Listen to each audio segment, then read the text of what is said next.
In this video, we're going to talk about how to graph cube root functions. So the cube root function is the inverse of the cubic function. Let's go ahead and graph the cube root parent function, which is given by the cube root of x. So to graph this in Desmos, what you're going to do is you're going to click Functions, and then you're going to scroll all the way down to the Number Theory menu, and you see where it says nth root. We're going to go ahead and type in 3 for the index, and then type x here.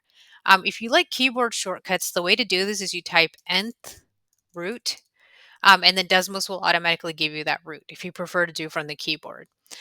So now we have the cube root parent function. Let's go ahead and do edit list and then create our table to get the table of values.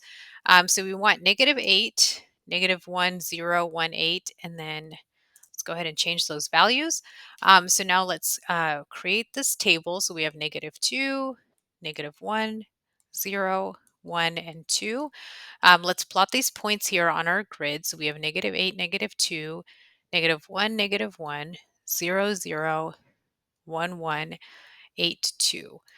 So notice this kind of looks like the cubic parent function turned sideways, which makes sense because these two functions are inverses. And remember, they'll represent a reflection over the line y equals x. All right, so let's now describe the key characteristics of cube root functions.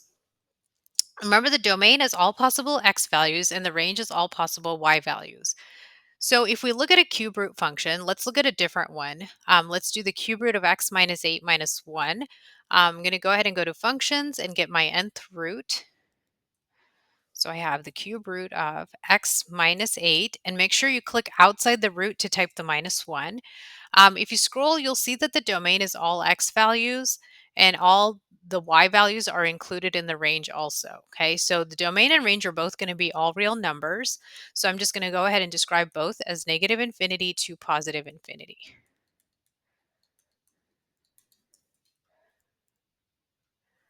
So the next key characteristic we're going to talk about is intercepts. Remember, the x-intercept occurs where the graph crosses the x-axis, and the y-intercept will occur where the graph crosses the y-axis.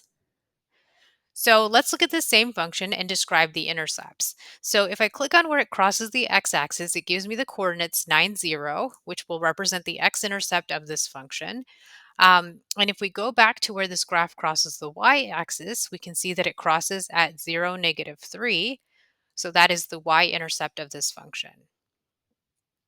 You can also find the maxima and minima on a specific interval. Okay, so what you can do is you can restrict the domain of a function using curly brackets in Desmos, and then you'll look at the lowest y value on this interval to identify the minimum on an interval, and the highest y value to identify the maximum.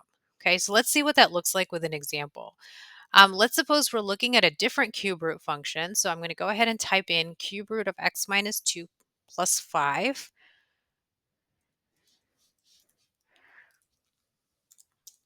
Remember to click outside the root to do the plus 5. And I want to find the local maximum minima on the interval from 1 to 10. Okay, so I'm going to, not look at the entire graph. I just want to look from 1 to 10. So what I'm going to do is I'm going to take this interval and I'm going to turn it into an inequality. Okay, remember this means that I can write this as 1 less than or equal to x less than or equal to 10. And so what I'm going to do to Desmos is I'm going to go here and then I'm going to type in a curly bracket. Okay, so you can do shift and then that button that's right to the right of P on your keyboard, and you can get that curly bracket to show up. And then I'm going to type that inequality. Okay, so 1 less than or equal to x less than or equal to 10. Okay, and you see what it does here? It kind of cuts my function into a smaller piece. So now I'm only looking at the piece that goes from 1 to 10. Okay, because I restricted those values by typing that in curly brackets right after my function. So now what I want to do is identify the lowest and highest points on just this interval. So if I look at it, it has a minimum at 1, 4. Okay, that's the lowest point on the interval because that's the lowest y value. And then the highest point on that interval, the maximum, will be at this point right here.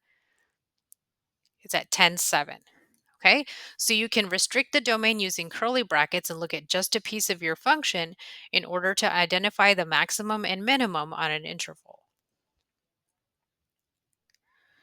So now let's describe the key features of this cube root function, f of x equals the cube root of x plus 1 minus 2.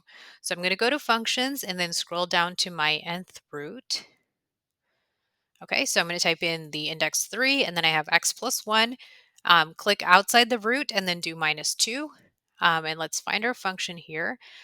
So the domain, it goes on forever in x, and the range, it goes on forever in y. So those are both going to be all real numbers. So it goes negative infinity to positive infinity for both. The x-intercept I can find by looking for where this graph crosses the x-axis and then clicking on that point. That's going to be at 7, 0. The y-intercept, I'm going to find where it crosses the y-axis and click on that. That's going to be at 0, negative 1. Now I need to restrict this on the interval from negative 9 to 0. So I'm going to rewrite that as an inequality. So negative 9 less than or equal to x less than or equal to 0.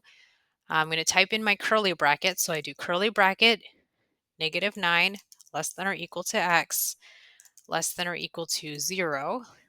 And you can see now I've restricted my function.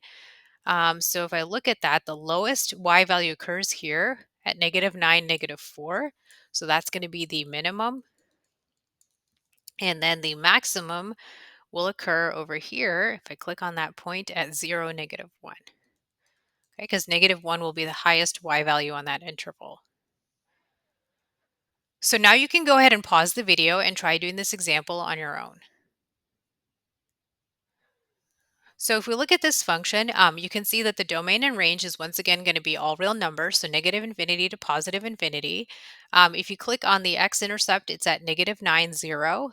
The y-intercept will be over here at 0, 3. Now let's restrict this function on the interval from negative 8 to 0. So negative 8 less than or equal to x less than or equal to 0. You can see the lowest y value on this interval is at 1. So negative 8, 1 is the minimum. The highest y value is 3. So 0, 3 is the maximum. So when analyzing graphs of cube root functions, make sure to pay attention to some key characteristics: the domain and range, the intercepts, and also remember you can find the maximum and minimum on a specific interval.